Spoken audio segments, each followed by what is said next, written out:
ఉన్న బంగారాన్ని విడిపించి ఆ రోజు ఆన్లైన్ రేటుకే మేము కొంటాం. Sharma gold company. Malayalam industry అదొక ఇండస్ట్రీ, అద్భుతమైన ఇండస్ట్రీ. చేశారు కదా మలయాళం కూడా. ఓకే, ఇప్పుడు కన్నడ ఇండస్ట్రీ కూడా పిలవట్లేదు మిమ్మల్ని? మా క్యారెక్టర్స్ పిలుస్తారు, నాకు నచ్చితే వెళ్తాను. అంతే, అదే టీవీలో కూడా పిలుస్తారు వాళ్ళు కూడా. కొంచెం ఈ మధ్య అంటే బాబు పెళ్లి అవి ఇవి అన్ని ఉండి అమ్మకు కొంచెం బాగాలేకపోవడం, నేను ఏది కమిట్ అవ్వలేదు. సో మంచి మంచి అమ్మ క్యారెక్టర్స్ అయితే బాగుంటారు, మీరు హ్యాపీగా ఉంటది. డైరెక్ట్ చేయలేదు ఒక ఫిల్మ్, నేను మీ బయోపిక్ తీసేస్తా. అవును, ఎంత ప్రాపర్టీగా ఉన్నారు, ఏం చేశారు అంటే మీరు మంచి ఉద్దేశంతో అడుగుతున్నారు, జాగ్రత్తగా ఉన్నారా లేదా. అట్లీస్ట్ అడిగినప్పుడు తెలుస్తుంది కదా, జాగ్రత్తగా ఉన్నాం అంటే జాగ్రత్తగా ఉన్నాం, లేకపోతే లేదని చెప్తారు. కొంతమంది ఇప్పుడు ఓపెన్ అయి చెప్తున్నారులేండి, చాలా ఇబ్బందులు పడుతున్నాం, అన్ని లాస్ అయిపోయినాయి, ఇప్పుడు వరకు ఏదో లాక్కొచ్చేసాం, ఇంకా కష్టంగా ఉందని చెప్పుకునే వాళ్ళు కూడా ఉన్నారు పాపం. ఈ మధ్య చూస్తున్నాం కదా, చాలా మంది పాపం మంచి మంచి ఆర్టిస్టులు అసలు ఫైనాన్షియల్ గా బాగా చితికిపోయినారు. బట్ వాళ్ళని అలా చూడలేం మనం. బట్ ఎనీహౌ వీడియోస్ చూసిన వాళ్ళందరూ కూడా బాగా హెల్ప్ చేశారండి వాళ్ళందరికి. ఫస్ట్ ఆఫ్ ఆల్ వాళ్ళకి థ్యాంక్స్ చెప్పాలి, గ్రేట్ అది.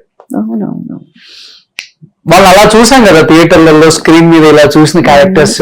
ఒక రాంగ్ స్టెప్ అండి, రాంగ్ స్టెప్ వల్ల మీరు అన్నట్లు అదే ఫ్యామిలీ అంతా డిపెండ్ అయి ఉంటుంది, మనం బిజీగా ఉంటాము, చెక్కులు మనం కలెక్ట్ చేసుకోము, ప్రాపర్టీస్ వాళ్ళు కొన్ని వాళ్ళ పేర్ల మీద ఉంటాయి.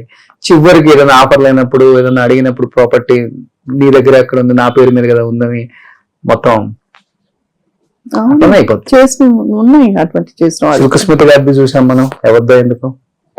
సిల్క్ స్మిత నేను యాక్ట్ చేశాను 2-3 మలయాళం ఫిల్మ్స్ లో మేము కలిసి చేసాము. వెరీ నైస్ గా, చాలా మంచి అమ్మాయి. అందరూ అంటుంటారండి ఆమెకి ఎక్కువ ఈగో యాటిట్యూడ్. ఈగో ఉండేది కాదు, కానీ మాట ఎలా మాట్లాడేది అంటే చిన్నపిల్లలాగా, ఏంటి ఇలాగా అలా మాట్లాడితే అందరూ ఆర్టిఫిషియల్ అనుకునేవాళ్ళు. నేను ఫస్ట్ ఏంటి అంటే కొంచెం హైట్ మంచి ఇదిగా ఉండేది కదా, మాట్లాడి అలా మాట్లాడేది అనమాట. ఫోన్ చేశారా మీరు అన్నట్టు అలా మాట్లాడేది. ఏంటి అమ్మాయి ఇంత యాక్ట్ చేస్తుంది అని ఒక ఫస్ట్ 2 days నాకు అనిపించింది. తర్వాత చూస్తే మా అమ్మాయి ఫిల్మ్స్ లో కూడా అలాగే ఉండొచ్చండి, ఇలా కళ్ళు అరమొడుపు కళ్ళు అలా పెట్టుకుని, అది అమ్మాయి నేచర్ పాపం. ఓకే, తర్వాత అమ్మాయికి ఎవరు పేరెంట్స్ ఎప్పుడు ఎవరు వచ్చేవాళ్ళు కాదు, చాలా మిస్గైడెడ్ పర్సన్ పాపం. అయ్యో, చాలా మిస్గైడెడ్. చదువుకోలేదు, ఫస్ట్ చదువుకోలేదు అనుకుంటాను, నాకు పెద్దగా తెలియదు, కానీ అదర్వైజ్ మంచి అమ్మాయి. బట్ చదువు లేకపోయినా ఇండస్ట్రీకి వచ్చి కాస్ట్యూమ్స్ అంటే ఆమెలాగే అసలు ఒక వ్యాంప్ రోల్ మార్చేసింది. ఎంత సొఫిస్టికేటెడ్ వ్యాంప్ లాగా తయారైందంటే అసలు ఒకప్పుడు ఒక మోసపోసినట్టు ఉండేది, ఒక రకమైన డ్రెస్సులు, ఒక రకమైన ఎక్స్పోజింగ్. అమ్మాయి చాలా మార్చింది, చాలా డ్రెస్ సెన్స్. చాలా బాగా సెలెక్ట్ చేసుకుంటారంట కదా, సెలెక్ట్ చేసుకునేది. ఓకే, చూడండి ఎక్కడి నుంచి నేర్చుకున్నారా చూడండి. అదే అదే అది కళ అండి. అంతే, ఇప్పుడు పాతకాలంలో అసలు చదువుకున్న యాక్టర్స్ తక్కువ, బట్ వాళ్ళ వాచకం చూడండి ఎంత స్వచ్ఛంగా, ఎంత బాగుంటది అసలు. ఒక ఇదని కానీ మహాప్రాణాలు పలకడం గాని, అసలు ఉచ్చారణ గాని, అసలు అంత చాలా బాగుంటది. అదే నేను నోటీస్ చేశాను, మీ యాంకరింగ్ లో కూడా మీ తెలుగు చాలా బాగుంది. Thank you so much. నేను ఎందుకు సక్సెస్ అయ్యాడు రోషన్ అని కొంచెం చూసాను, నేను కూడా హోంవర్క్ చేశాను. Hard work.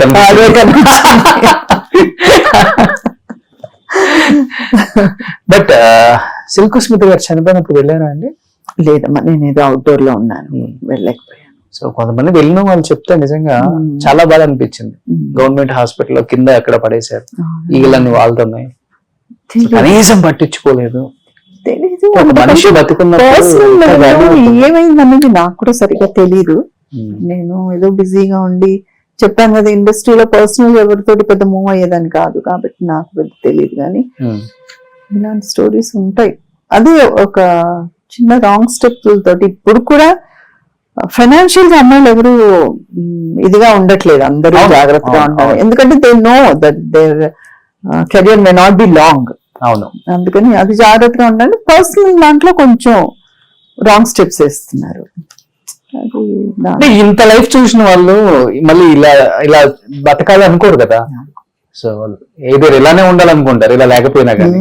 సో అది అది అది ప్రాబ్లం అవుతుంది. శ్రీవిద్య గారు ఎంత మంచి యాక్ట్రెస్ అండి. అసలు ఆమె చనిపోయినప్పుడు తట్టుకోలేకపోయారు కదా. చేశారు మీ ఇద్దరు కూడా? చేశాను. అసలు అందం అంటే ఆవిడండి. అసలు ఉండేవారు ఒక రీగల్ గా ఉండేవారు. ఫస్ట్ నేను మలయాళం ఫిల్మ్ చేసినప్పుడు ఆవిడ మదర్ ఏదో చేశారు నాకు. చాలా మీరు మీ మదర్? నా మదర్ చేశారు. అప్పటికే సీనియర్ అయితే. Okay okay. అందులో ఒకప్పుడు మలయాళం చాలా చేశారు ఆవిడ. అసలు అలాగా అందులో అప్పుడు మలయాళం ఫిల్మ్స్ అండి 15 రోజులకు 20 రోజులకు ఒక సినిమా తీసేసారు వాళ్ళు. ఆ టైంలో ఆవిడ చాలా చేశారు. ఆవిడ అదేదో పర్సనల్ దానివల్లే చాలా కష్టం పడ్డారని విన్నాను నేను. ఎలా ఉంటారు ఆఫ్ స్క్రీన్? ఎలా ఉంటారు శ్రీవిద్య గారు అసలు? చాలా బాగుంటారు. నేను I told you know I took a decision marriage అయిన తర్వాత యాక్ట్ చేయకూడదు అనేసి మానేశాను. తర్వాత నేను బాబు పుట్టిన తర్వాత ఒక 1 year ఉంటాడు అనుకుంటా, 10 months బాబు ఎత్తుకుని ఏదో చెన్నై నుంచి వస్తున్నాను ఏదో ఎయిర్పోర్ట్ లో కలిసారు ఆవిడ శ్రీవిద్య. పిల్లలు లేరు కదా. ఆవిడ మా బాబుని చూసుకుని ఎత్తుకుని ఎంత ఆనందపడ్డారంటే అప్పుడు చెప్పాను, నువ్వు చాలా మంచి స్టెప్ తీసుకున్నావు, మ్యారేజ్ అయిన తర్వాత ఫిల్మ్స్ చేయలేదు, బాబుని కనేసావు, చాలా మంచి డెసిషన్ ఇదని చెప్పారు. అంటే ఆవిడ లోపల ఎంత బాధ ఉండి ఉంటది కదా, అవన్నీ జరగలేదు అన్నది. అవును, లవ్ మ్యారేజ్ కదా.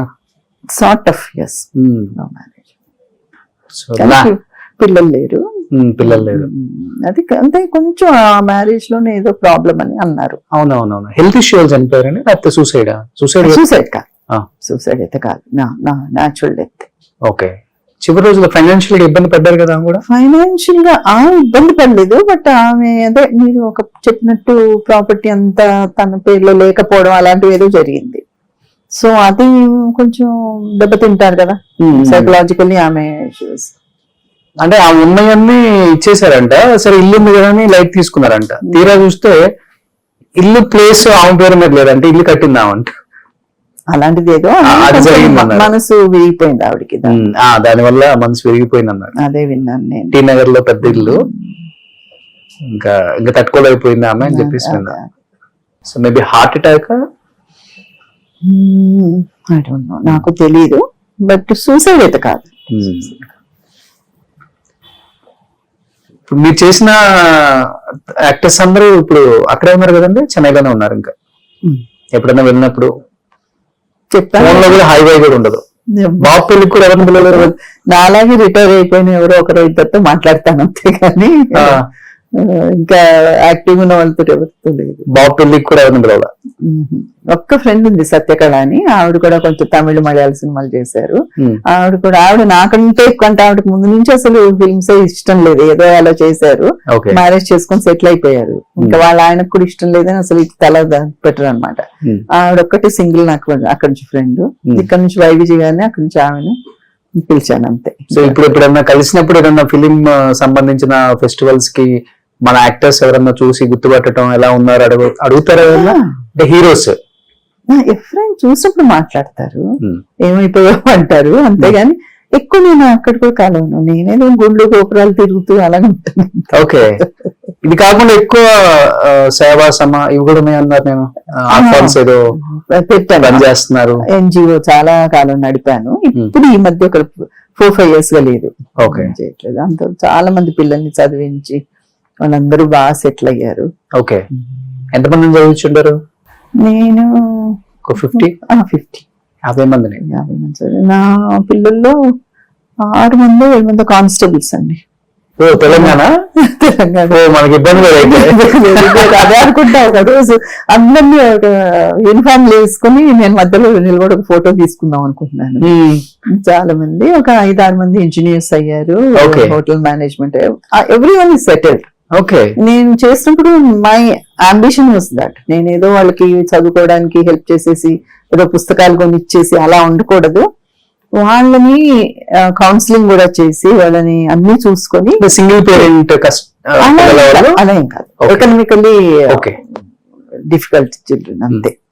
అందులో కొంతమంది బాగా చదివే వాళ్ళు ఉండేవాళ్ళు, కొంతమంది డల్గా ఉండేవాళ్ళు. అయినా కూడా వాళ్ళు ఏదో స్పార్క్ చూసి తీసుకుని ట్యూషన్స్ అవి పెట్టించేదాన్ని. అమ్మ వాళ్ళ ఇంటి దగ్గరే ఒక చిన్న ట్యూషన్ సెంటర్ లాగా వీళ్ళని చేసి దేవుని వల్ల అందరూ బాగున్నారు. సూపర్. 50 మందిని చదివించారంటే చాలా గ్రేట్ అండి. చాలా తక్కువ మంది తెలిసేది. సో ఆ పుణ్యం ఎప్పుడో వస్తుంది మళ్ళీ. హ్యాపీనెస్ అయితే ఉంది కదా, పుణ్యం కంటే ముందు హ్యాపీనెస్ వస్తుంది. వాళ్ళని చూస్తుంటే ఎంత సాటిస్ఫాక్షన్ అంటే లైఫ్ లో. నిన్న ఒక అమ్మాయి చేసింది, మొన్నే ట్రైనింగ్ అయింది, కానిస్టేబుల్ ట్రైనింగ్. అది అయిపోయింది మేడం, నాకు ఇప్పుడు పడింది, నాకు పోస్ట్ వచ్చేసింది. నిన్న తెలంగాణ తల్లి ఏదో అయింది కదా, అక్కడ ఉన్నాను నేను బందోబస్తులో, ఫోటో తీసి పంపగా అన్నాను. అలా బాగుంటది. మంచి డెసిషన్ తీసుకున్నారు నిజంగా. ఇలా ఎవరు ఆలోచించారు? నేను అంటే యాక్ట్ చేస్తున్నప్పటి నుంచి కొంచెం ఉండేది, లైట్ బాయ్స్ కి హెల్ప్ చేయడాలు, వాళ్ళకి పెళ్లిళ్ళకి ఇవ్వడాలు. ఇప్పుడు వాళ్ళు ఒక్కొక్కరు నాకు ఫోన్ చేసి అమ్మా నువ్వు ఆ రోజు చదివించావు, మేము మా అబ్బాయిని ఇలా చదివించావు అని చెప్తుంటారు. మర్చిపోయిన రోజులు కూడా ఉన్నాయి. దాని తర్వాత ఇది నేను పెట్టాలని. ఇప్పుడు మేనేజర్ మీరు చూసారు కదా, ఆ సంస్థ నుంచి ఉన్న అబ్బాయి తను ఇట్లా నాకు సహకరించిన వాళ్ళు కూడా ఉన్నారు. వాళ్ళ నలుగురే, అంటే ఒక్కరు చేయలేం కదా వాళ్ళందరినీ. సో ఇంకేం మేడం మీ అంబిషన్? అన్ని సాధించేశారు లైఫ్ లో, హ్యాపీ లైఫ్. పెద్ద డైలాగ్ లాగా ఉంది, అన్ని సాధించేశారు. అంతే కదా, ఇన్ని నందులు వచ్చినాక సాధించినట్టు కదా. ఇంకేమైనా సాధించాలా? 9 నందులు 8 నందులు ఉన్నాయి ఇంట్లో, ఇంటికన్నా ఎవరన్నా సాధిస్తారండి?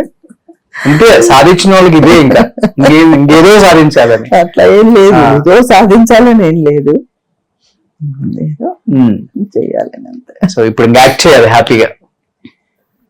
ఎనీథింగ్. సో తెలుగు ఇండస్ట్రీ ఆమె మంచి పీక్ లో ఉన్నప్పుడు ఎలానో గుర్తించలేదు, అట్లీస్ట్ ఇప్పుడైనా గుర్తించి రూపాదేవి గారికి ఆమెకు తగిన క్యారెక్టర్స్ ఇస్తే చాలా చాలా హ్యాపీగా ఉంటుంది అండ్ చూసే వాళ్ళకి. ఎందుకంటే ఆమె ఎప్పుడు ఎవరిని ఏం అడగలేదు, తీసుకోలేదు, వచ్చింది చేసుకుంటూ వెళ్ళారు, దేవుడి పుణ్యమా అని. ఆమెకున్న నేచర్ అది.